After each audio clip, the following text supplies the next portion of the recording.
आइए प्रारंभ करते हैं आज का स्वाध्याय। जैसा कि आप सबको पता है, पिछली बार हमने जो विषय लिया था वो था जीव विवेचन या जीव विवेचना। जीव विवेचना अर्थात जीवों से संबंधित हम समझ रहे हैं, जिसमें सबसे पहले हम जीव क्या होता है इसके बारे में देखा पिछली बार।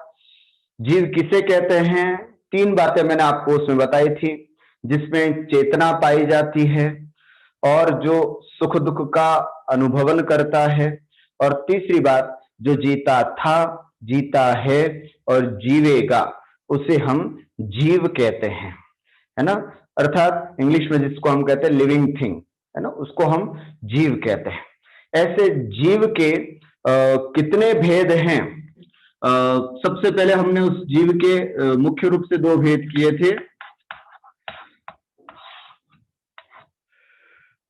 संसारी जीव और मुक्त जीव। ठीक है, ये पिछली बार पढ़ा था। जो पिछली बार पढ़ा था 5 मिनट उसका रिवीजन करके फिर हम आगे पढ़ते हैं। जीव दो प्रकार के होते हैं मुख्य रूप से, संसारी जीव और मुक्त जीव। मुक्त जीव किसे कहते हैं? वो जीव जो आठों कर्मों से रहित हो चुके हैं और लोक के अग्रभाग में विराजमान हो चुके हैं, है ना। अर्थात जिनके संसार के सभी कर्म समाप्त हो चुके हैं, समस्त जन्म मरण के दुखों से जो रहित हो चुके हैं और लोक के अग्रभाग में जो विराजमान हैं, ऐसे जीवों को हम मुक्त जीव कहते हैं। इसके कोई भेद प्रभेद जी नहीं, इसके कोई भेद प्रभेद नहीं है। उसके बाद आते हैं संसारी जीव। संसारी जीव किसे कहते हैं? जो संसार में रहते हैं, संसार के जन्म मरण के दुखों को प्राप्त करते हैं, ऐसे जीवों को हम संसारी जीव कहते हैं। और जो आठों कर्मों से लगे हुए हैं, ऐसे जीवों को हम संसारी जीव कहते हैं। ऐसे संसारी जीव के कितने भेद हैं? तो मूल रूप में यहां पर भी हमने दो भेद किए थे। संसारी जीव जो होता है वो दो प्रकार से होता है, एक तो त्रस और दूसरा स्थावर। त्रस और स्थावर। त्रस किसे कहते हैं? दो तरह की परिभाषा बताई थी पिछली बार आपको इसकी। अर्थात त्रस नाम कर्म के उदय से प्राप्त हुई अवस्था से जो युक्त हैं, ऐसे जीवों को हम त्रस जीव कहते हैं, है ना। या फिर दूसरा ऐसा भी कह सकते हैं, दो इंद्रिय से लेकर के पंचेंद्रिय तक के जीवों को हम त्रस जीव कहते हैं। स्थावर जीव किसे कहते हैं? एक इंद्रिय जीव को हम स्थावर जीव कहते हैं, अथवा स्थावर नाम कर्म के उदय से प्राप्त होने वाली अवस्था विशेष को जो प्राप्त होने वाली जो जीव की अवस्था है, उस जीव को हम स्थावर जीव कहते हैं। इस तरह से त्रस और स्थावर ये संसारी जीव के भेद होते हैं। त्रस जीव के कितने भेद होते हैं? तो त्रस जीव के 4 भेद होते हैं, 1 2 3 4। अर्थात 2 इंद्रिय, 3 इंद्रिय, 4 इंद्रिय और पंचेंद्रिय। जिसके स्पर्शन और रसना 2 इंद्रिय पाई जाती है उसे 2 इंद्रिय जीव कहते हैं। जिसमें स्पर्शन रसना ग्राण 3 इंद्रिय पाई जाती है उसे हम 3 इंद्रिय जीव कहते हैं। जिसमें स्पर्शन रसना ग्राण और चक्षु 4 इंद्रिय पाई जाती है उसको हम 4 इंद्रिय जीव कहते हैं। और जिसमें 5 इंद्रिय पाई जाती हैं उसको हम पंचेंद्रिय जीव कहते हैं। एक एक एग्जाम्पल मैं लगता हूं, जैसे लठ, जैसे चींटी, जैसे भ्रमर, भंवरा, मक्खी, मच्छर आदि, और बाकी गाय, बैल, पशु आदि जितने भी हैं वो सब इसमें आ जाते हैं। तो इस तरह से हमने त्रस जीवों के बारे में एक सामान्य जानकारी पिछली कक्षा में प्राप्त की थी। स्थावर जीव किसे कहते हैं? तो जैसे एक इंद्रिय जीव को स्थावर जीव कहते हैं। स्थावर नाम कर्म के उदय से प्राप्त होने वाली अवस्था विशेष को जो प्राप्त हुए जीव हैं उसे भी हम स्थावर जीव कहते हैं। ये स्थावर जीव की परिभाषा हुई। स्थावर जीव के कितने भेद होते हैं? तो हमने पिछली कक्षा में देखा था, स्थावर जीव के 5 भेद होते हैं। कौन कौन से?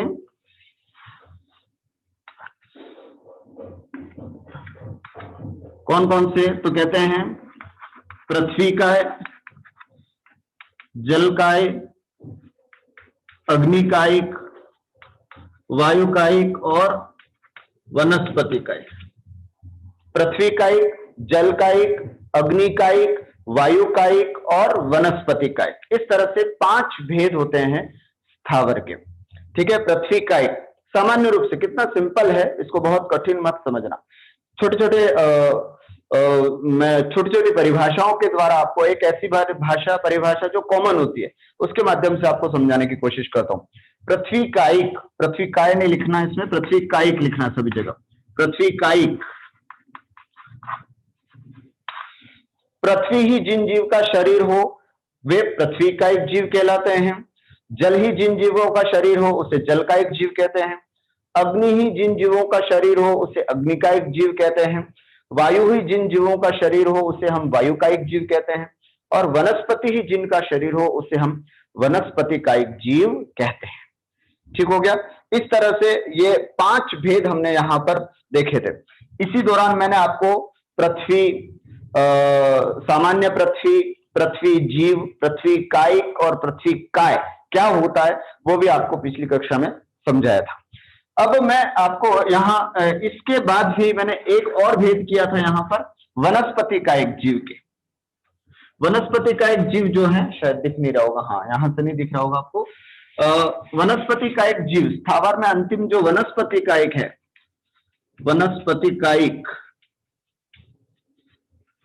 वनस्पति कायिक जीव के 2 भेद किए थे हमने, है ना। वनस्पति कायिक जीव 2 प्रकार का होता है, प्रत्येक वनस्पति और साधारण वनस्पति। प्रत्येक वनस्पति और साधारण वनस्पति, इस तरह से वनस्पति कायिक जीव के 2 भेद हुए थे। प्रत्येक वनस्पति किसे कहते हैं? वह वनस्पति जिस शरीर का स्वामी एक ही हो, जिस शरीर का स्वामी एक ही हो उसे हम प्रत्येक वनस्पति कहते हैं। बिल्कुल सरल सी परिभाषा है ना। जिस शरीर, मान लीजिए ये एक शरीर है, इस एक शरीर में एक ही स्वामी है, उसे हम कहते हैं प्रत्येक वनस्पति। दूसरा, साधारण वनस्पति किसे कहते हैं? जिसमें एक शरीर में अनंतानंत जीव पाए जाते हो उसे हम साधारण वनस्पति कहते हैं।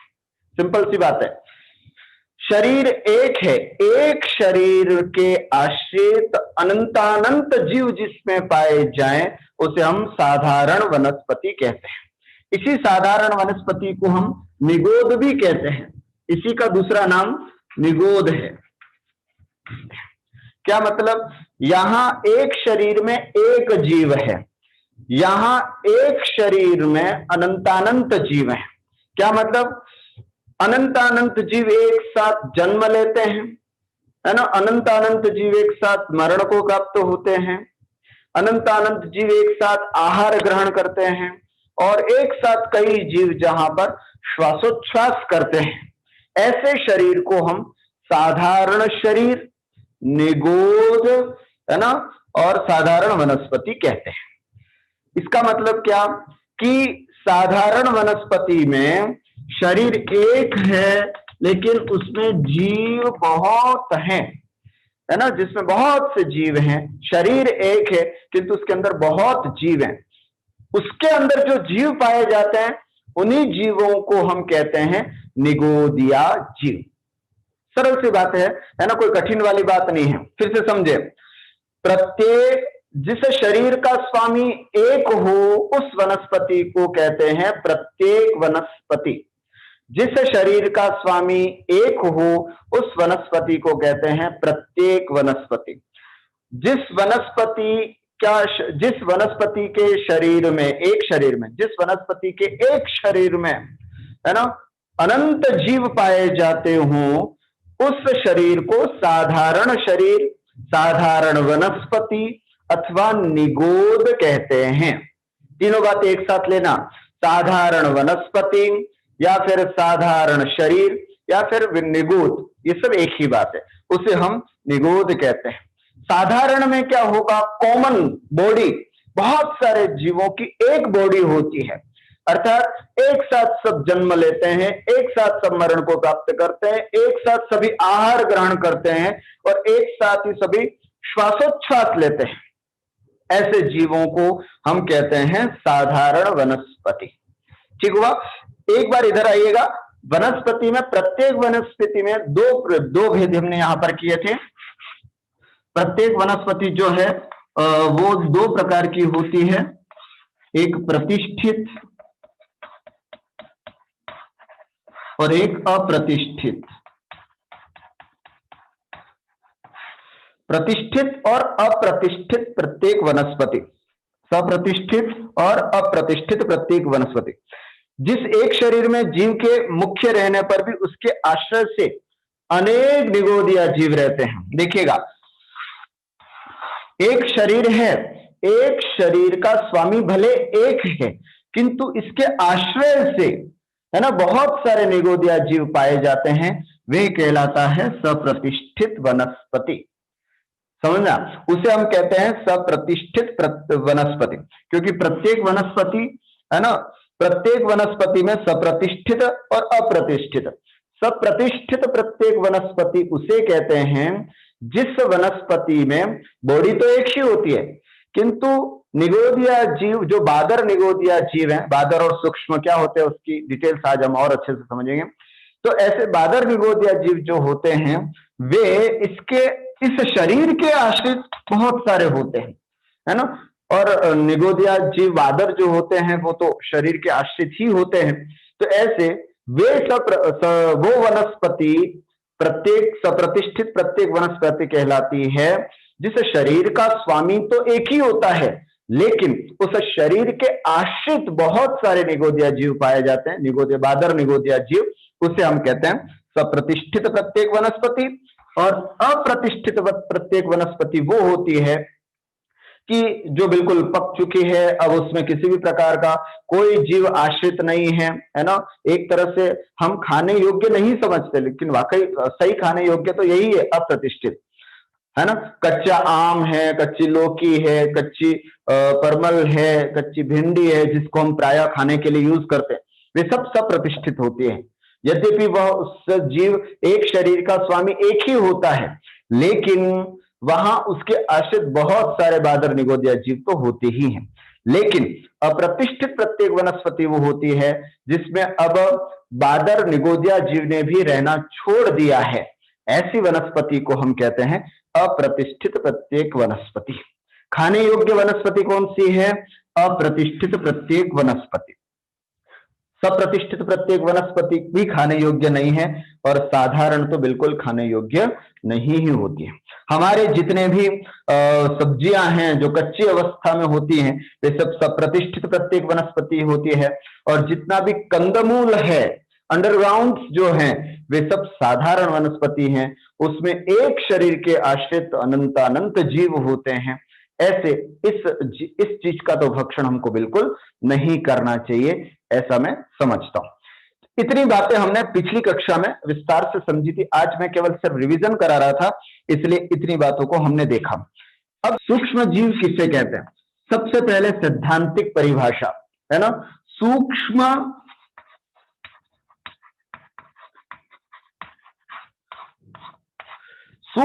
नाम कर्म के उदय से प्राप्त होने वाले जीवों को, है ना, शरीर से युक्त जो जीव हैं उसे हम सूक्ष्म जीव कहते हैं। सबसे पहले सैद्धांतिक भाषा, क्योंकि जब भी किसी शरीर की बात आती है तो हम नाम कर्म को नहीं भूल सकते।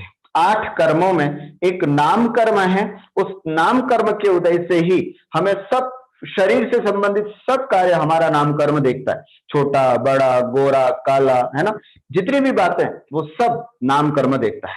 तो इसलिए सूक्ष्म नाम कर्म के उदय से प्राप्त होने वाले शरीर का जो स्वामी है उस जीव को हम कहते हैं सूक्ष्म जीव। ठीक है। ठीक इसी तरह यहां पर भी परिभाषा हो जाएगी।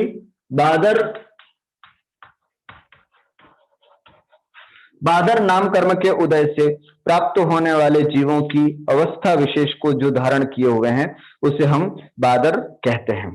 ठीक है। दूसरी बात, अब यहां एक बात और हम आपको बता देते हैं। ये तो इसकी परिभाषा हो गई सूक्ष्म की और बादर की। अब एक चीज और इसमें परिभाषा में आता है, सूक्ष्म जीव किसे कहते हैं। दूसरी बात, जो न किसी को रोकता है और न किसी से रुकता है। रोकता रुकता नहीं, उसे हम सूक्ष्म कहते हैं। अर्थात उस सूक्ष्म जीव के लिए घर की दीवारें बाधक नहीं है, वे कहीं पर भी आ जा सकते हैं। इतने सूक्ष्म होते हैं वे जीव कि वे कहीं के आर पार आ जा सकते हैं, है ना, कहीं पर भी आ जा सकते हैं, न किसी से रुकते हैं और न किसी को रोकते हैं, उसे हम सूक्ष्म जीव कहते हैं। दूसरी बात इनकी, ना मरते हैं ना मारते हैं। ये सूक्ष्म जीव कभी भी किसी से नहीं मरते, है ना, समझना बात को। ये सूक्ष्म जीव कभी किसी से, आप कहते हैं ना कि हमने हाथ ऐसे किया तो बहुत सारे जीवों का घात, सूक्ष्म जीवों का नहीं।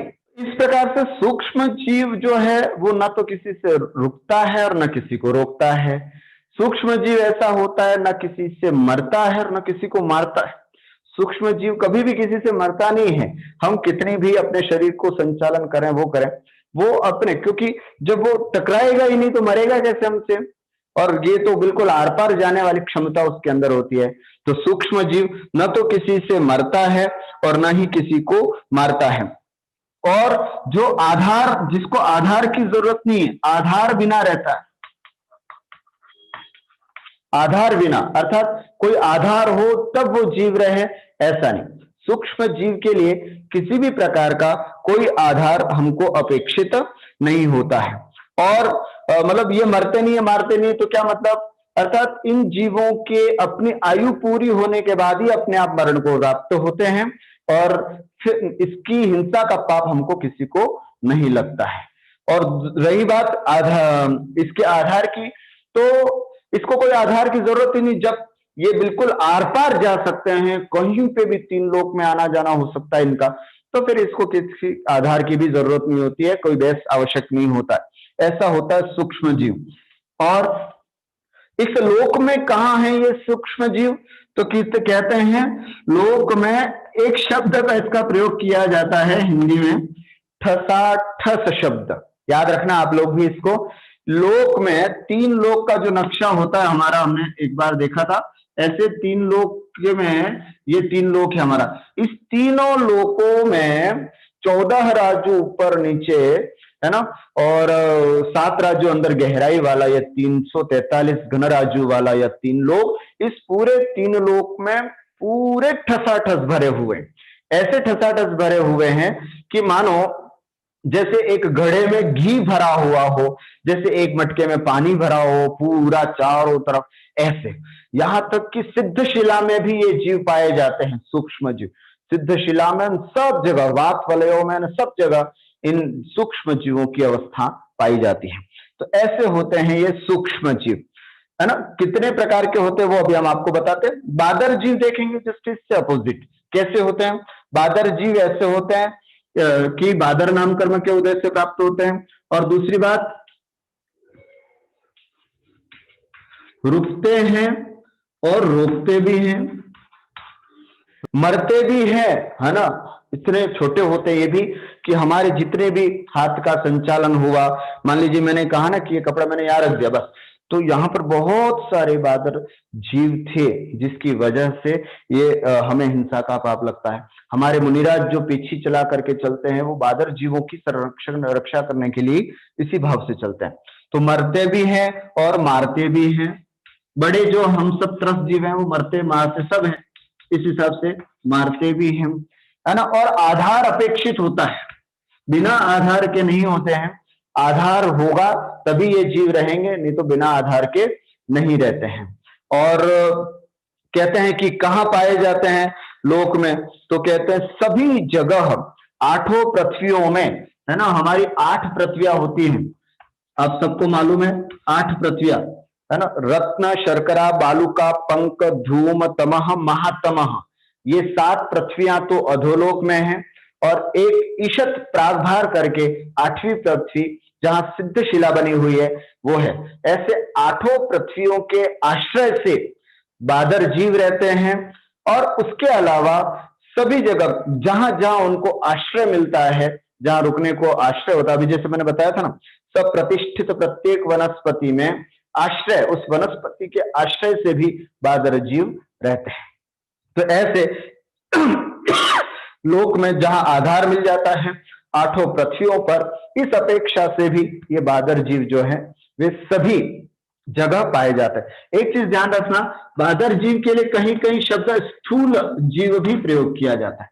सूक्ष्म जीव, स्थूल जीव, सूक्ष्म जीव या बादर जीव, इस प्रकार का समझना। एक बात और, अब ये इसके भेद कितने होते हैं, सूक्ष्म जीव के कितने भेद होते हैं और बादर जीव के कौन से भेद होते हैं, वो भी यहां पर एक बार समझ लें।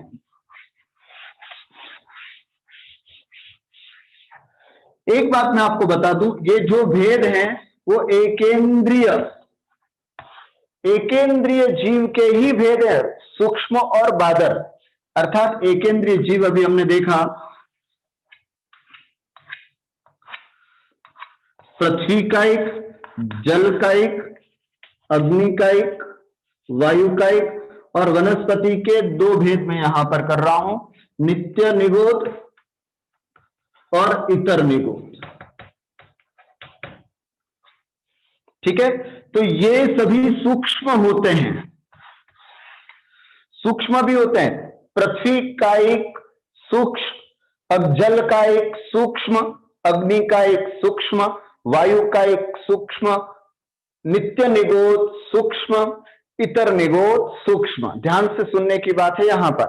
क्या इस सूक्ष्म में नित्य निगोद और इतर निगोद किसके भेद थे आपके, वनस्पति काय के। वनस्पति काय के हमने किसने भेद किए थे, प्रत्येक और साधारण। तो जो साधारण के भेद थे नित्य निगोद और इतर निगोद, है ना, नित्य निगोद और इतर निगोद जो थे वो साधारण के भेद थे। तो यहां पर पाए जाते हैं सूक्ष्म।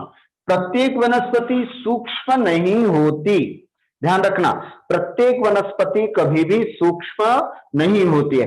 देख लीजिए, एक केंद्रीय जीव में सभी जीव सूक्ष्म होते हैं, लेकिन प्रत्येक वनस्पति जो होती है वो सूक्ष्म नहीं होती है। तो एक बार फिर से मैं गिना रहा हूं, पृथ्वी का एक सूक्ष्म, जल का एक सूक्ष्म, अग्नि का एक सूक्ष्म, वायु का एक सूक्ष्म, नित्य निगोद सूक्ष्म, इतर निगोद सूक्ष्म। अब बादर देख लीजिएगा,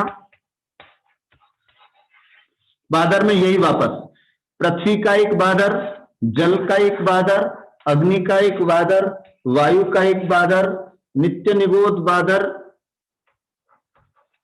और इतर निगोद बादर। सूक्ष्म और बादर दोनों, ये जितने भी जीव हैं वे सूक्ष्म और बादर होते हैं। पृथ्वी का एक सूक्ष्म भी होता है, बादर भी होता है, जल का एक सूक्ष्म भी होता है, बादर भी होता है, अग्नि का एक सूक्ष्म भी होता है, बादर भी होता है, वायु का एक सूक्ष्म भी होता है, वायु का एक बादर भी होता है, नित्य निगोद सूक्ष्म, इतर निगोद सूक्ष्म और बादर, इतर निगोद सूक्ष्म और बादर। लेकिन अब मैं जो बादर ही होते हैं वो कौन से हैं, इसके लिए यहां पर आएगा प्रत्येक वनस्पति केवल बादर ही होती है, और त्रस जीव जितने भी हैं, 2 इंद्रिय, 3 इंद्रिय, 4 इंद्रिय, पंचेंद्रिय, ये सभी त्रस जीव बादर ही होते हैं। ठीक हुआ, थोड़ा सा ध्यान रखना फिर से, सूक्ष्म और बादर जीव बादर ही होते हैं। जैसे प्रत्येक वनस्पति, मैंने आपको बताया प्रत्येक वनस्पति बादर ही होती है, सूक्ष्म नहीं होती है। और ये स्थावर, एक इंद्रिय जो है वो स्थावर है, और दूसरा अगर हम यहां पर समझे त्रस, है ना, एक इंद्रिय जितने भी होते हैं उसको हम स्थावर कहते हैं। तो स्थावर में प्रत्येक वनस्पति के अतिरिक्त जितने भी स्थावर हैं उन सब के सूक्ष्म बादर, सूक्ष्म बादर, सूक्ष्म बादर, सूक्ष्म बादर भेद हैं। लेकिन जो प्रत्येक वनस्पति है वो केवल बादर ही होती है, और त्रस जीव जितने भी होते हैं वे त्रस जीव भी बादर ही होते हैं। इस तरह से सूक्ष्म और बादर जीव, अर्थात एक इंद्रिय में सूक्ष्म और बादर दोनों पाए जाते हैं, किंतु त्रस जीव 2 इंद्रिय से लेकर के ऊपर जितने भी होते हैं वे सब बादर ही होते हैं। इस प्रकार से हमने यहां पर एक इंद्रिय जीव की विवेचना यहां पर देखी। अब मैं थोड़ा सा वापस आपको पंचेंद्रिय जीवों की ओर लेके जाता हूं, जहां पर हमको और भी कई भेद समझने हैं। पिछली बार हमने जो देखा था उसमें थोड़ा सा विवेचन मुझे सूक्ष्म और बादर का और करना था, जिसको हमने यहां पर समझा। अब हम जैसे जीव में पंचेंद्रिय जीव है, ये पंचेंद्रिय जीव के भी दो भेद होते हैं एक बार में। मैं अलग अलग अपेक्षा से करता हूं तो आप अलग अलग समझते रहना। एक तो सैनी और दूसरा असेनी। 5 का मतलब क्या है यहां पर? पंचेंद्रिय जीव के भेद, है ना। पंचेंद्रिय जीव के भेद दो प्रकार के होते हैं। कौन कौन से? सैनी और असेनी। किसे कहते हैं सैनी? सरल सी बात है ना। मन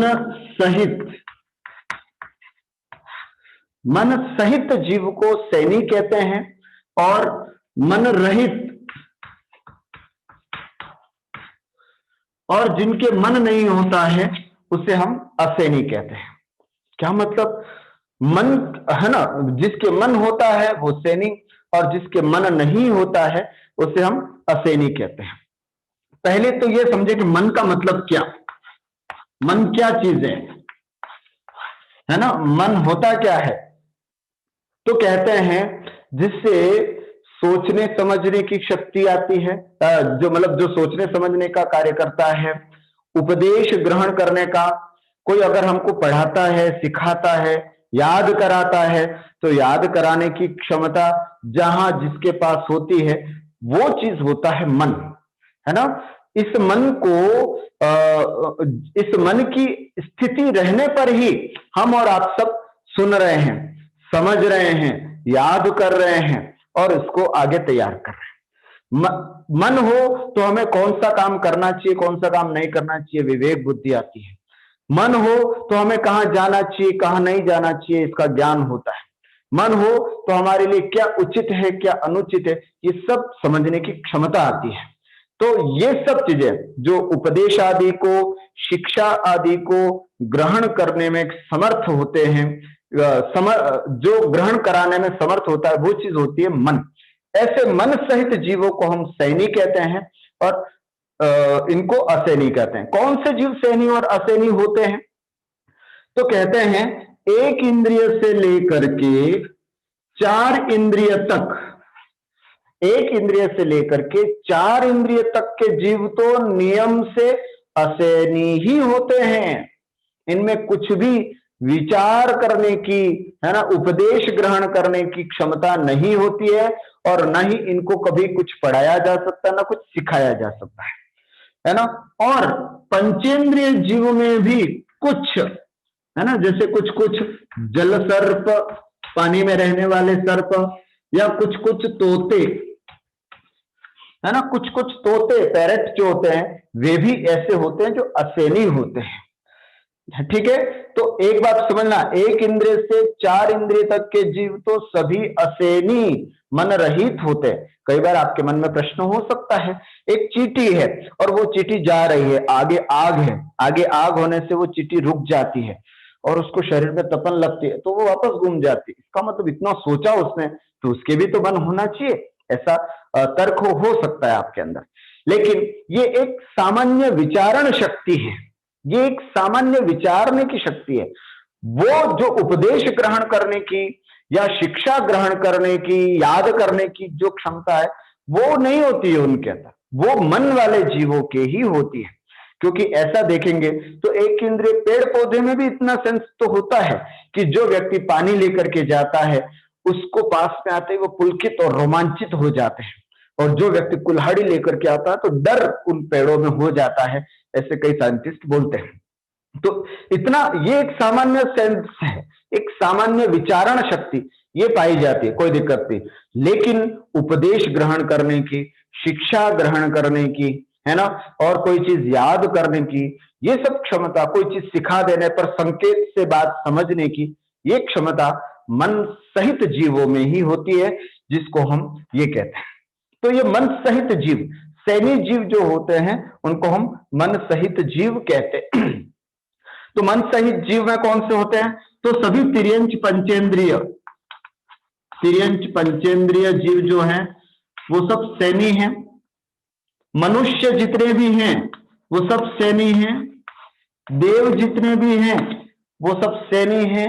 और नारकी जितने भी हैं वे सब सैनी हैं। ये सब सैनी होते हैं। और बाकी एक इंद्रिय से लेकर के एक इंद्रिय, दो इंद्रिय, तीन इंद्रिय और चार इंद्रिय, ये तो सब नियम से असैनी होते हैं।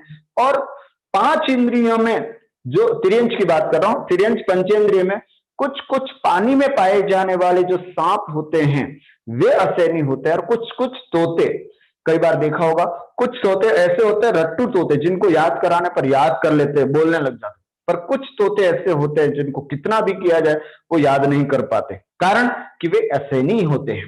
तो इसलिए सैनी और असैनी के ये भेद जो है वो पंचेंद्रिय जीवों में होते हैं, या पंचेंद्रिय जीवों को न कह करके वो सब तो असैनी हो गए और पंचेंद्रिय तिर्यंच में सैनी और असैनी हो गए, ऐसा हम समझ सकते हैं। ठीक हुआ। अब इसमें कुछ बात और भी है जो हमको यहाँ आप सबको जानना चाहिए, उसको भी मैं यहाँ पर बताना चाहूंगा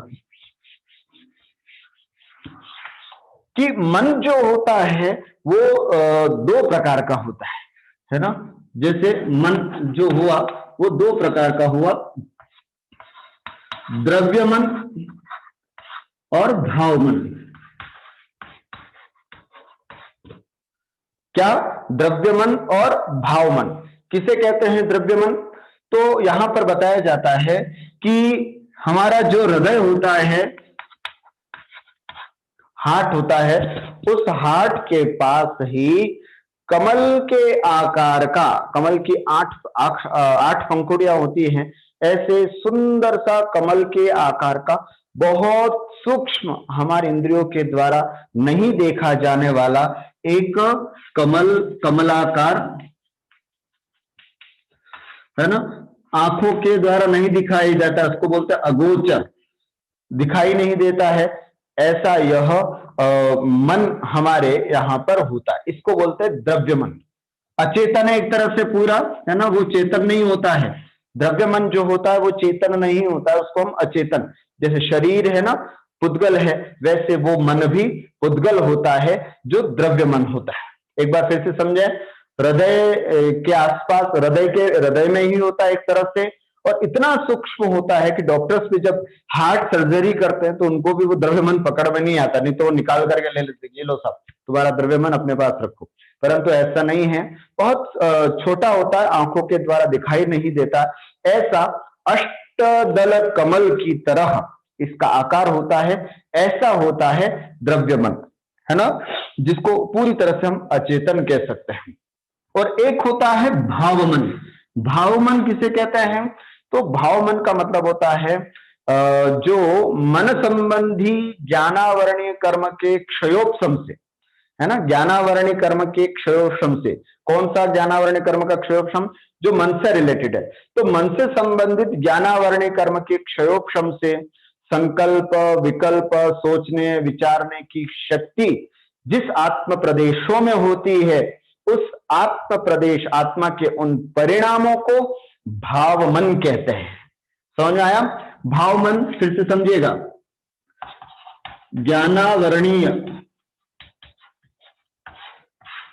ज्ञानावरणीय कर्म के क्षयोपशम से, है ना, सरल सी बात बता देता हूं, है ना, आत्मा का वह प्रदेश जो सोचने का काम करता है वो भाव मन है, सीधी सी बात, है ना।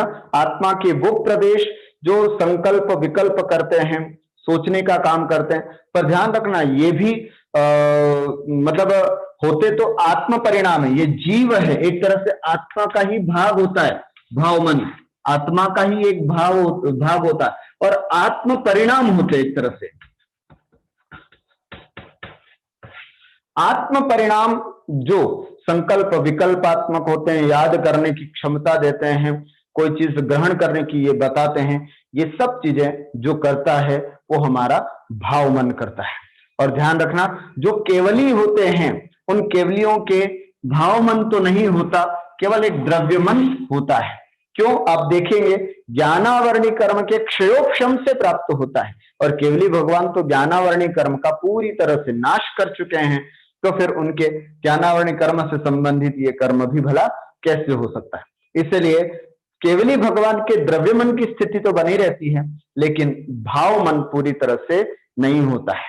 तो ऐसा ये द्रव्य मन और भाव मन की बात मैं आपको बता रहा था। ऐसे मन से सहित जो होते हैं वे सैनी होते हैं, और मन से रहित जो होते हैं वे असैनी होते हैं। अब इसके साथ और भी बातें हैं जो आपको समझनी है पंचेंद्रिय जीव में ही।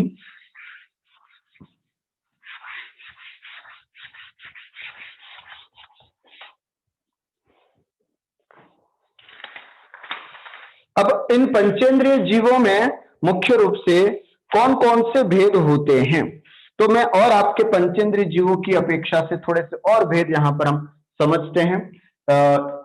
पंचेंद्रिय जीवों की अपेक्षा से जीवों के मुख्य रूप से 4 भेद होते हैं, जिसको हम गतियों के नाम से भी जानते हैं, जैसे नारकी, है ना, उसके बाद तिर्यंच,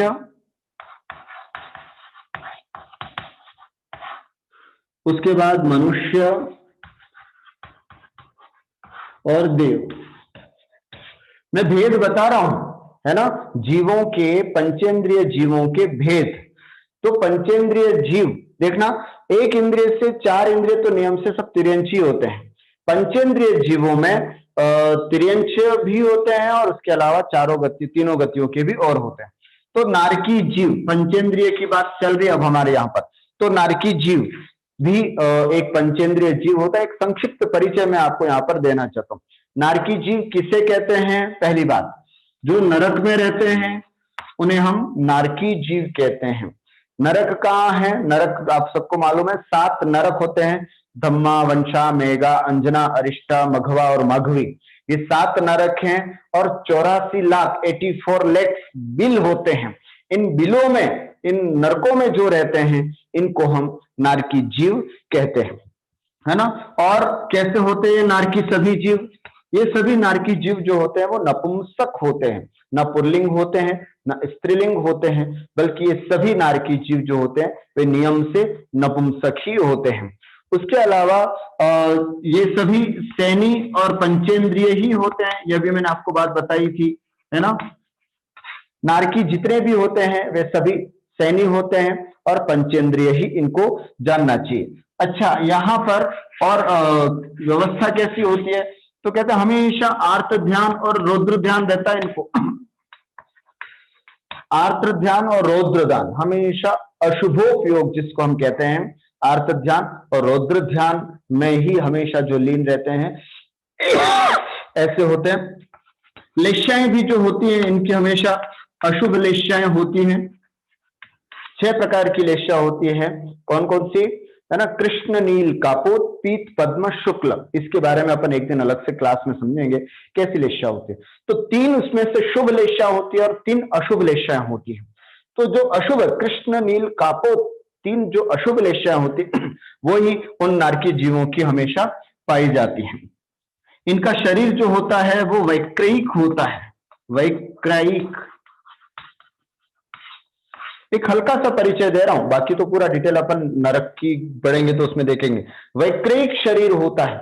वैक्रयिक शरीर का मतलब क्या होता है कि जो छोटा हो सकता है, बड़ा हो सकता है ना, और उस जीव, उस वैक्रयिक शरीर में, लेकिन ये एक विशेष प्रकार का वैक्रयिक शरीर होता है।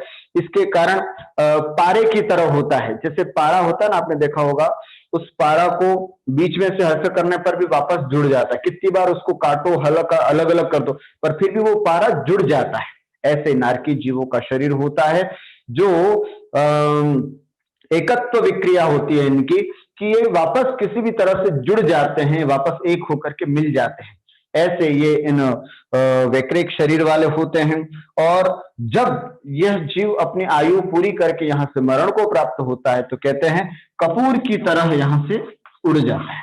जैसे कपूर होता है ना, कपूर उड़ जाता है, ठीक उसी तरह से नारकी जीव का शरीर भी कपूर की तरह उड़ जाता है, समाप्त हो जाता है। ऐसे होते हैं ये नारकी जीव।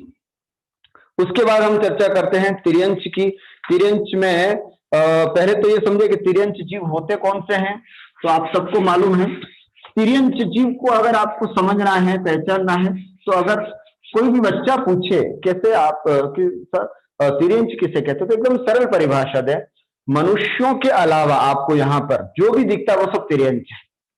मनुष्यों के अलावा, क्योंकि मनुष्य, देव और नारकी के अलावा सभी तिर्यंच ऐसा कहा जाता है, लेकिन देव और नारकी तो हम देख नहीं पाते हैं। तो तिर्यंच का मतलब हम ऐसा समझें कि मनुष्य के अलावा जो कुछ भी जीव आपको दिखाई देता है वो सब तिर्यंच होता है। ऐसा इसको सरलता से हम समझ सकते हैं। तो इसका मतलब ये हुआ कि जो चींटी, मच्छर, मक्खी आदि जितने भी है वो सब तिर्यंच के अंदर, एक इंद्रिय, दो इंद्रिय, तीन इंद्रिय, चार इंद्रिय, है ना, ये सब नियम से तिर्यंच होते हैं। और इसकी में और भी समझ सकते हैं कि तिर्यंच में जो है वो तीन भेद और होते हैं जो आगे जाकर के इसमें देखा जाता है। एक होता है जलचर, एक होता है थलचर और एक होता है नभचर। नाम से ही आप सबको पता चल गया होगा, वे जीव जो जल में विचरण करते हैं जलचर, वे जीव जो जमीन पर चलते हैं थलचर, तिर्यंच की बात कर रहा हूं, और वे जीव जो आकाश में उड़ते हैं नभचर कहलाते हैं। जैसे एक एक का उदाहरण, जलचर में जैसे मछली हुआ, थलचर में जैसे हाथी घोड़ा हुआ, नभचर में जैसे पक्षी हुए। तो ये सब तिर्यंच के ही भेद हैं। तो इस तरह के जो जीव होते हैं उन सबको हम तिर्यंच जीव कहते हैं। मनुष्य जीव, अब बात आती है हम मनुष्य जीव किससे कहते हैं।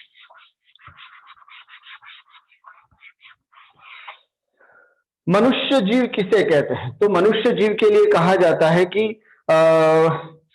पहले तो नाम किससे पड़ा, ये मनु, मनु की संतान होने से इसको हम मनुष्य कहते हैं, है ना। मनु, मनु का मतलब क्या होता है, हिंदुओं में मनु कहा जाता है, हमारी संस्कृति में इसको कुलकर कहते हैं, है ना। जो 14 कुलकर हुए हैं वो मनु ही कहलाते हैं। तो ऐसे कुलकरों की, कुलकर की तो हम संतान है ना, कुलकरों से, कुलकरों की संतान होने से इनको हम मनुष्य कहते हैं। 14 कुलकर हुए हैं जिन्होंने भोग भूमि से कर्म भूमि पे आने पर हमको सिखाया, पढ़ाया, लिखाया, सब समझाया।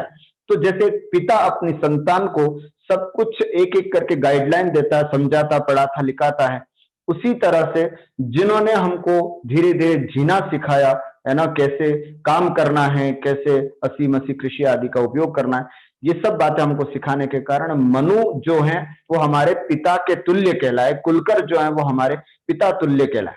तो उनकी संतान होने से हम सब क्या कहलाते हैं, मनुष्य कहलाते हैं। ठीक है, तो ये तो एक मनुष्य की बात हो गई। या मनुष्य कितने प्रकार का होता है, तो इसके लिए आपको यह समझना है कि ये मनुष्य भी कई प्रकार के होते हैं। हम तो सामान्य मनुष्यों को समझते हैं, लेकिन यहाँ प्रसंगवश में मनुष्यों की चर्चा यहाँ थोड़ी सी करना चाहूंगा कि मनुष्य कैसे होते हैं, कितने प्रकार के होते हैं, वो यहाँ हम देख लेते हैं। क्योंकि मनुष्य में सबसे पहले तो होता है भोग भूमिज। देखना कौन कौन से मनुष्य होते हैं, भोग भूमि,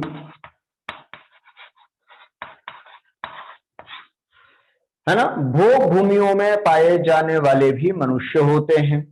भोग भूमि अब क्या होती है उसका विस्तार मैं आज की क्लास में नहीं करूंगा, वे तो बहुत विस्तार हो जाए। पर हाँ, काल चक्र में हमने पढ़ा था, पहला काल, दूसरा काल, तीसरा काल, ये भोग भूमि का होता है। तो उसमें जो मनुष्य हुए हैं वे सब मनुष्य भोग भूमिज मनुष्य कहलाते हैं, अर्थात भोग भूमि में उत्पन्न हुए मनुष्य। उसके अलावा भी एक छोटा सा मैं आपको यहाँ दिखा सकता हूँ, भरत, हेमवत, हरि, विदेह, रम्यक, हिरण्यवत, ऐरावत, ये 7 क्षेत्र हैं। इस 7 क्षेत्रों में 1, 2, 3 और 4, और इसमें भी देवकुरु और उत्तर कुरु, ऐसे करके ये यहां जो है वो भोग भूमियां हैं जो हमेशा होती हैं। अलग से चैप्टर है, पूरा डिटेल से समझेंगे। तो भोग भूमि में उत्पन्न होने वाले मनुष्यों को हम भोग भूमिज मनुष्य कहते हैं। दूसरा एक होता है कर्म भूमिज।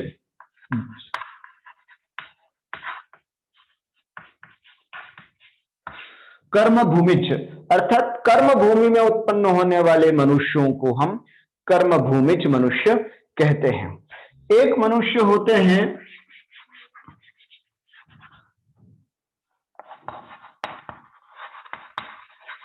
विद्याधर, देखा होगा आपने, विद्याधर नाम आता है। तो मनुष्य का ही एक भाग है, ये भी मनुष्य ही होते हैं।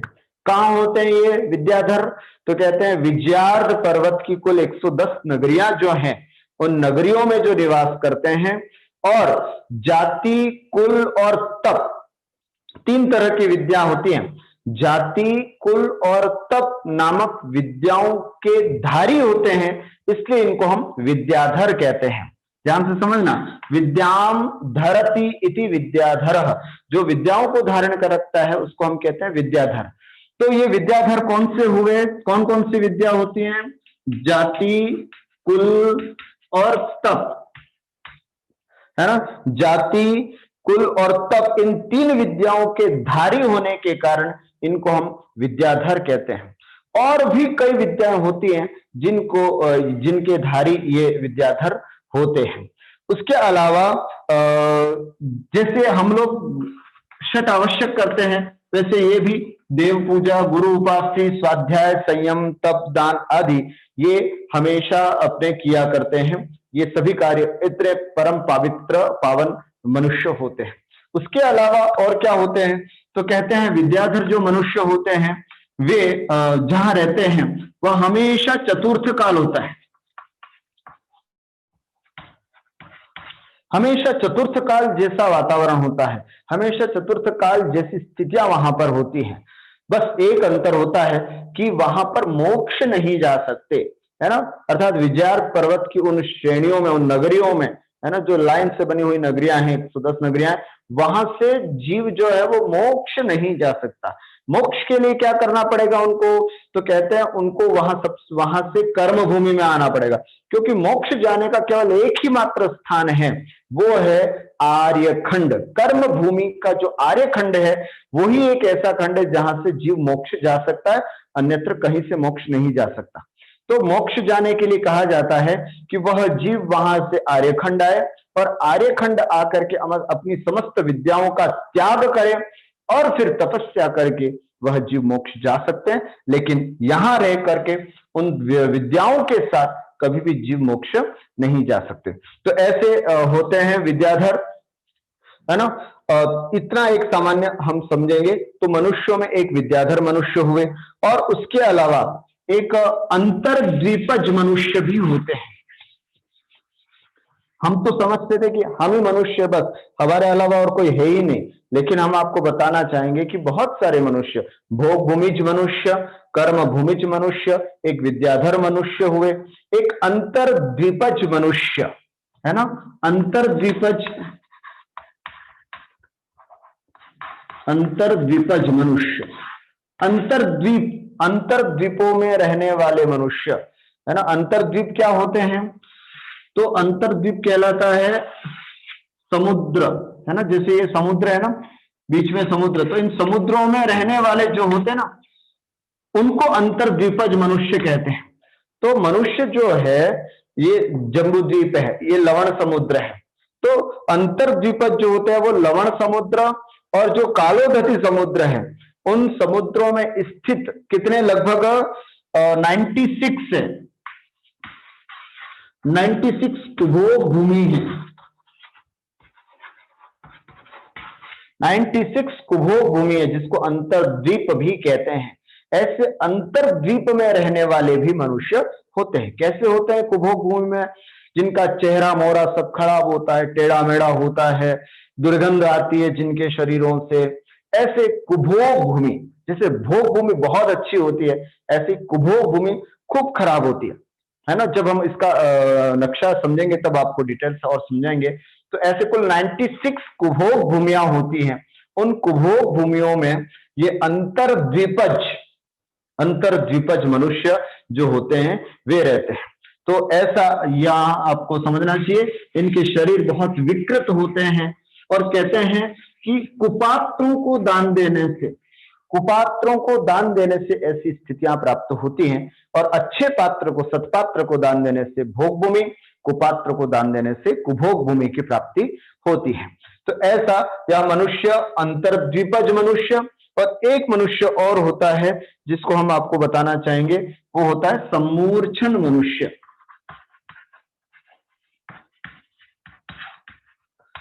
सम्मूर्छन मनुष्य। देखिए कैसा मनुष्य होता है। तो सम्मूर्छन मनुष्य क्या होता है, पहले तो ये समझिए सम्मूर्छन क्या होता है।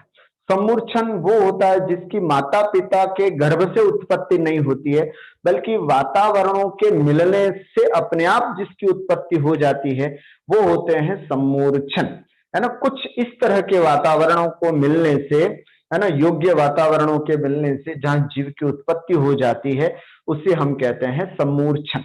जैसे आपने देखा होगा बारिश में बहुत सारे मच्छर आ जाते हैं। जब बल्ब जलता है, रोड लाइट चलती है ना, तो अपने आप इतने सारे मच्छर आ गए। कहां से आ गए भाई? सम्मूर्छन जन्मा। तो ऐसे के ऐसे कई जगह आपने देखा कि एकदम शक्कर बंद है, डब्बा बंद है, फिर भी अंदर से जीव उत्पन्न हो गए, या कभी कभी ऐसे मेढक उत्पन्न हो जाते हैं। तो ये जितने भी होते हैं ना, कई बार मेढक तो नहीं कहेंगे, पर ऐसे बहुत सारे जीव, चींटी, मक्खी, मच्छर, है ना, दीमक आदि जितने भी है, ये सब सम्मूर्छन होते हैं। तो ये सम्मूर्छन ऐसे होते हैं कि जो योग्य वातावरण को देख करके अपने आप उत्पन्न हो जाते हैं, उन जीवों को हम सम्मूर्छन कहते हैं। तो मनुष्यों में भी एक सम्मूर्छन मनुष्य होता है ना, जो कि होता तो नहीं है, अपने जैसा आकार नहीं होता है, बहुत सूक्ष्म होता है, इंद्रियों से दिखाई भी नहीं देता है, लेकिन मनुष्य नाम कर्म का उदय होता है उनके, इसलिए उनको भी हम सम्मूर्छन मनुष्य कहते हैं। ठीक है, तो इस तरह से मनुष्य के कुल हमने यहां पर कितने भेद देखा है? मनुष्य, भोग भूमिच मनुष्य, कर्म भूमिच मनुष्य, विद्याधर मनुष्य, अंतर द्विपज मनुष्य और सम्मूर्छन मनुष्य। इस प्रकार से मनुष्य कई प्रकार के यहां हमने देखे। और देव जीव कैसे होते हैं? तो देव भी 4 प्रकार के होते हैं, आप सबको मालूम है। भवनवासी, इन सबको हम गतियों के अंतर्गत बहुत डिटेल से समझाएंगे, एक एक दिन में एक एक गति लेंगे तब, पर यहां सिर्फ हम संक्षिप्त में भवनवासी, व्यंतर, ज्योतिष और वैमानिक, ये जीव भी होते हैं। भवनवासी जो भवनों में रहते हैं, व्यंतर जो मतलब देव जो है 4 प्रकार के होते हैं। जो भवनों में रहते हैं वे भवनवासी, जो यत्र तत्र विचरण करते हैं, कहीं पर भी आ जाते हैं चले जाते हैं, वो व्यंतर होते हैं। ज्योतिष देव, है ना, जो यहाँ मध्यलोक में ही रहते हैं, कुछ ऊंचाई पर, है ना, उसे हम ज्योतिष देव कहते हैं। और ऊपर जो विमानों में रहते हैं उनको हम वैमानिक देव कहते हैं। तो इस प्रकार से भी जीवों के भेद प्रभेद जो हैं वो हम देख सकते हैं। ये सब जीव जो हैं वो अभी हमने पंचेंद्रिय जीवों के भेद प्रभेद देखा। इसके अलावा एक चीज और है जो जीवों को डिवाइड करती है, जीवों को और भेद को हम समझाते हैं। इसमें एक चीज जो मुझे और समझानी थी, भव्य और अभव्य। जीव भव्य भी होते हैं और कुछ जीव अभव्य भी होते हैं। क्या मतलब? पहले भव्य और अभव्य का अंतर समझें। भव्य किससे कहते हैं और अभव्य किससे कहते हैं, है ना। तो भव्य कई बार सुनने में आया होगा, हर सभा में आपको सुनने में आता है कि ये तो भव्य जीव है, ये अभव्य जीव है। तो क्या होता है, एक ज्ञाता व्यक्ति या जानकार या समझदार व्यक्ति को अभव्य कह देते हैं तो इससे बड़ी कोई गाली नहीं होती है, सबसे बड़ा अपशब्द होता है, ये तो अभव्य है ना, बहुत बुरी बात होती है इसका किसी को ऐसा। तो आखिर ऐसा क्या होता है जिसको हम बुरा मान जाते हैं? तो समझें भव्य और अभव्य क्या होता है। सबसे पहले भव्य, भव्य कहते हैं जिसमें सम्यक अर्थात सम्यक दर्शन प्राप्ति की योग्यता, सम्यक दर्शन प्राप्त करने की योग्यता जिनमें होती है वे भव्य कहलाते हैं, और जिनमें नहीं होती वह अभव्य कहलाता है। सिंपल सी बात।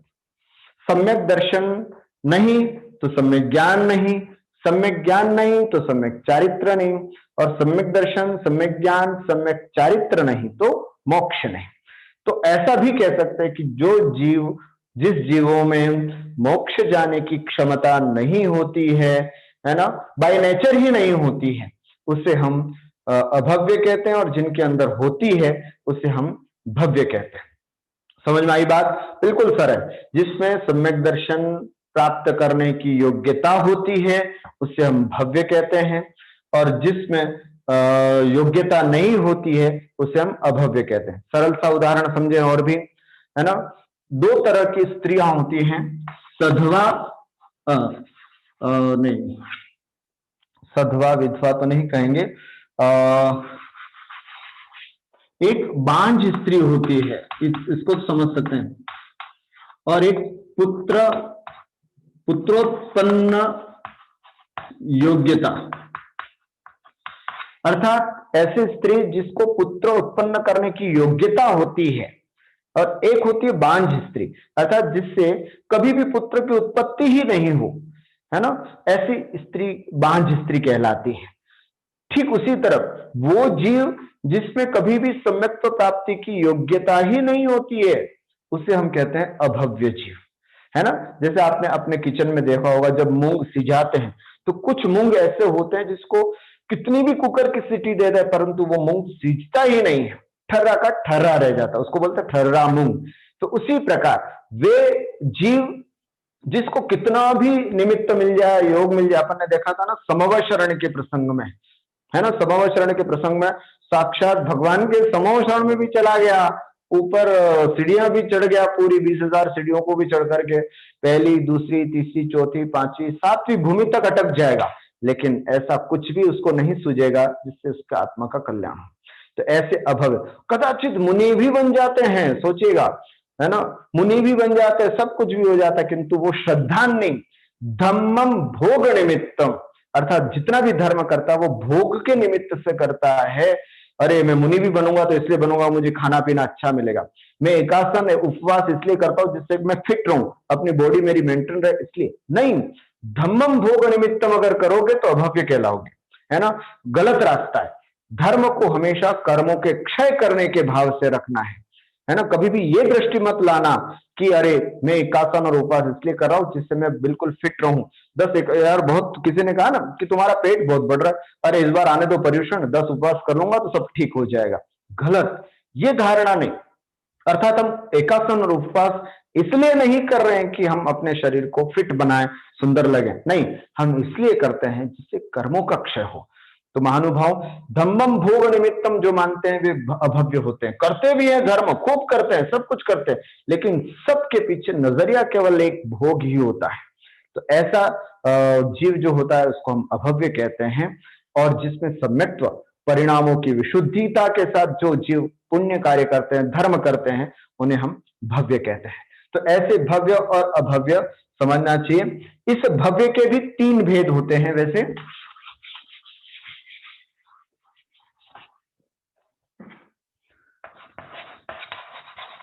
निकट भव्य,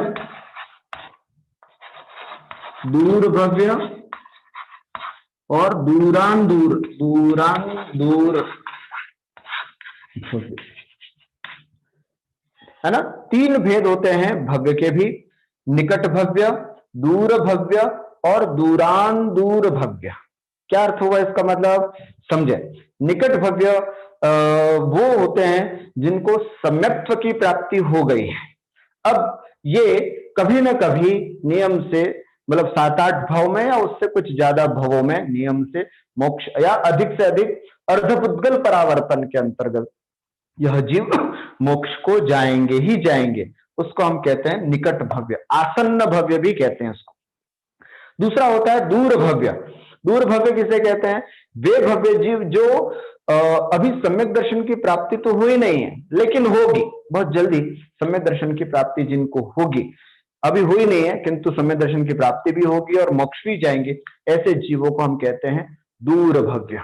और तीसरे होते हैं दूरान दूर भव्य, अभव्य समभव्य भी कहते हैं, अर्थात जिनके अंदर सम्यक दर्शन की प्राप्ति की योग्यता तो है लेकिन कभी भी ऐसा कोई निमित्त नहीं मिलेगा इनको अपने जीवन में जिससे कि ये अपनी आत्मा का कल्याण कर सके।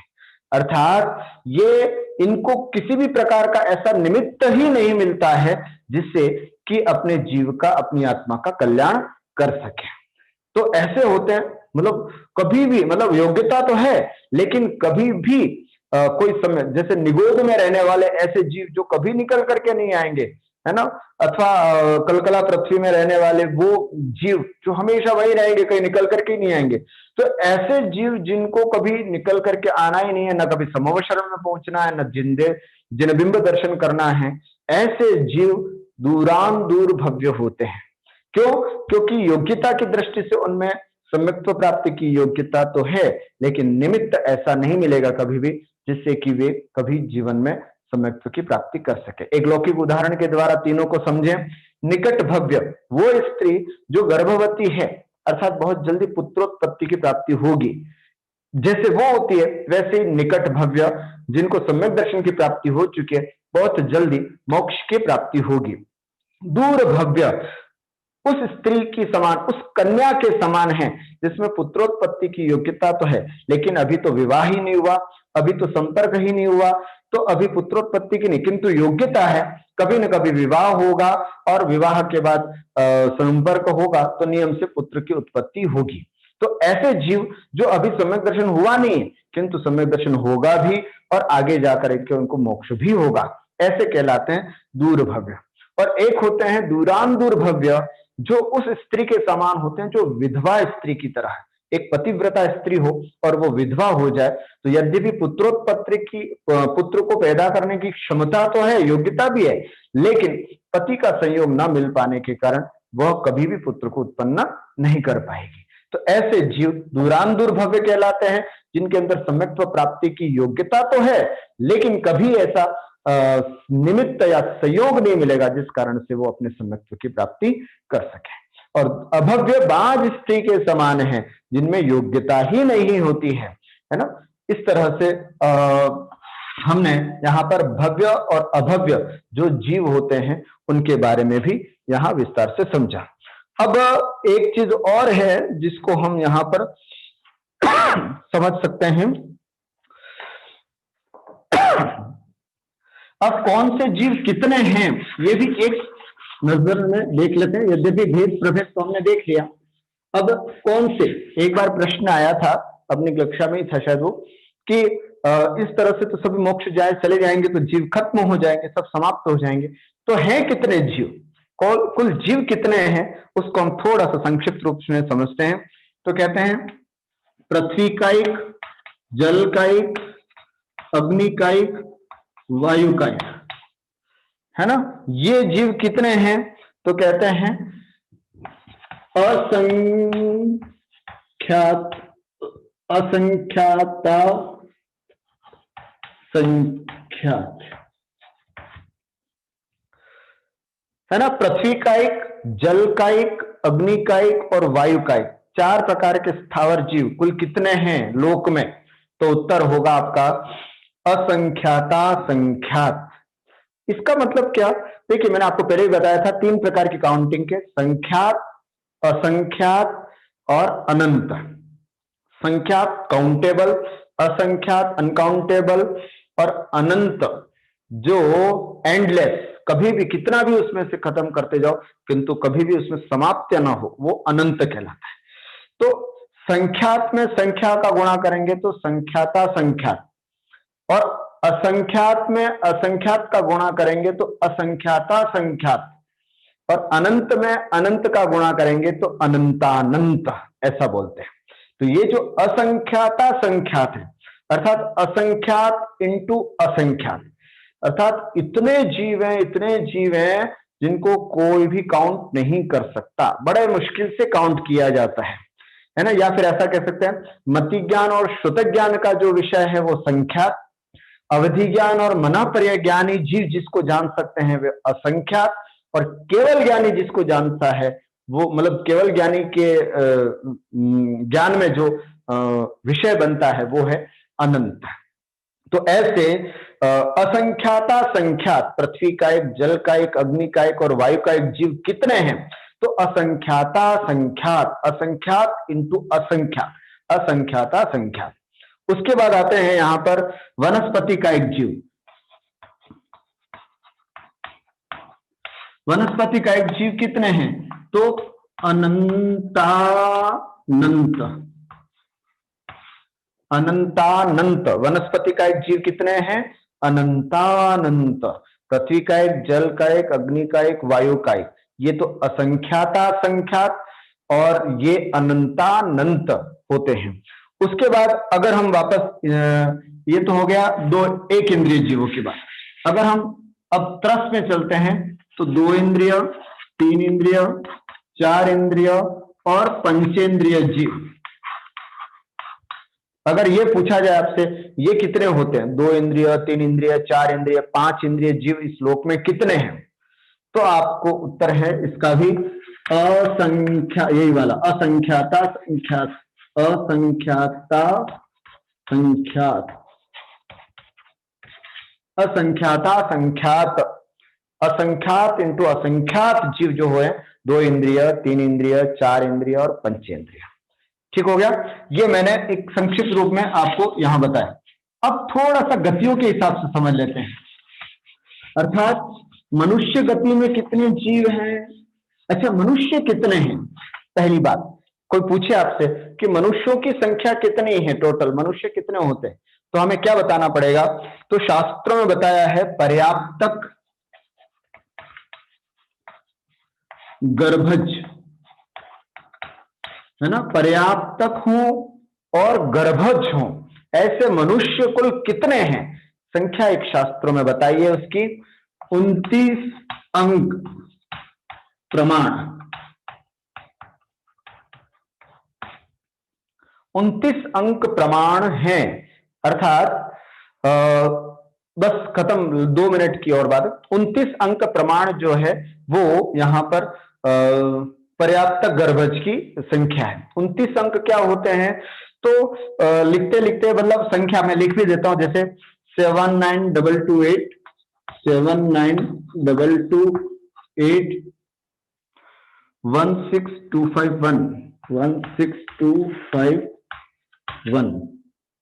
जैसे एक मोबाइल नंबर हुआ अभी एक, है ना, इसी तरह से एक दूसरा मोबाइल नंबर जैसे होता है 42643, 42643 37593, 593, ये दूसरा मोबाइल नंबर होगा। तीसरा मोबाइल नंबर मानते हैं जैसे 593 54 395 0336, ये 9 है, 1 2 3 4 5 6 7 8 9 10, ये 10, ये 10 और ये 9, ये पूरी संख्या एक। ये मैंने जगह न होने की वजह से यहां लिख दिया है। ये 29 अंक प्रमाण है ना, जैसे 2315, ये 4 अंक प्रमाण हुई, है ना। जैसे 1,45,00,000 हुआ, एकाएक 1 2 3 4 5 6 7, ये 7 अंक प्रमाण हुआ। इसी तरह से 29 अंक प्रमाण कुल मनुष्य हैं, है ना। मनुष्य कितने हैं? 29 अंक प्रमाण मनुष्य जानना चाहिए। और उसके अलावा ये तो हो गया इनके मनुष्यों की संख्या। और अपर्याप्तक जो समूर्छन मैंने आपको बताए थे, अपर्याप्तक, है ना, अपर्याप्तक समूर्छन मनुष्य, समूर्छन मनुष्य वो असंख्यात है। अपर्याप्तक समूर्छन मनुष्यों की संख्या जो है वो असंख्यात होती है। उसके अलावा नारकी जीव कितने हैं? तो अब इसकी काउंटिंग फटाफट हो जाएगी। नारकी जीव कितने हैं? तो जितने मनुष्य हैं, मनुष्यों के असंख्यात गुणे नारकी जीव हैं। नारकी के बाद आते हैं देव। देव कितने हैं? तो कहते हैं नारकी जीवों के असंख्यात गुणे देव होते हैं। फिर बात आती है तिर्यंच की। अब असंख्यात गुणे नहीं, अब अनंत गुणे। देवों के भी अनंत गुणे होते हैं, वे होते हैं तिर्यंच जीव। और जो तिर्यंच की संख्या आती है ना, तिर्यंचों से अनंत गुणे होते हैं सिद्ध। हमारे सिद्ध भगवान कितने हैं? आपको ध्यान होना चाहिए। कोई पूछे ना कि कितने सिद्ध भगवान, तो जितने तिर्यंच हैं उन तिर्यंचों के भी अनंत गुणे जो हैं वो सिद्ध भगवान हो चुके हैं, अर्थात इतने सिद्ध हैं। और सिद्धों के भी अनंत गुणे निगोदिया जीव होते हैं। अब आप समझ लीजिएगा, सबसे कम मनुष्य हैं 29 अंक प्रमाण, और सबसे ज्यादा जीव हैं वो हैं निगोदिया जीव। एक बार फिर से मैं रिपीट करता हूं, 29 अंक प्रमाण मनुष्य, जो पर्याप्तक और गर्भज है।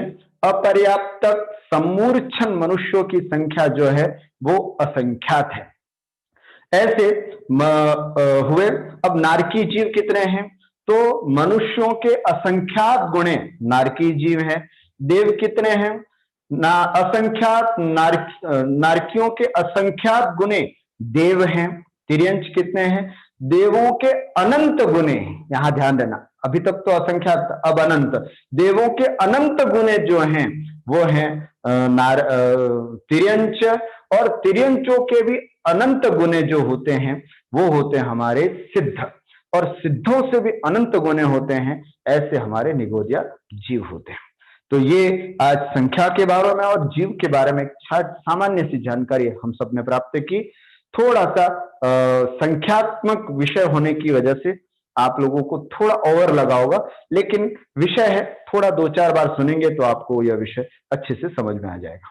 उम्मीद करता हूं संसार में इतने सारे जीवों की संख्याओं को ध्यान में रखते हुए अपने आप को सौभाग्यशाली समझें कि हम उस 29 अंक प्रमाण मनुष्यों में हैं। उन मनुष्यों में भी गर्भज हैं, निरोगी हैं, है ना, और जैन कुल हमको प्राप्त हुआ है, और इस जैन कुल में भी ऐसे स्थान को प्राप्त हुए हैं जहां पर मंदिर आदि भी हमको प्राप्त हुए, दर्शन भी कर सकते हैं, हम व्रत नियम स्वयं भी ले सकते हैं, और सबसे बड़ा सौभाग्य हम जिनवाणी भी सुन सकते हैं। ऐसे इस सौभाग्यशाली अवसर को हम सब प्राप्त हुए, तो निश्चित रूप से हमें अपनी आत्मा का कल्याण करना है। व्यर्थ में समय न बिता करके अपने जीव का कल्याण करें।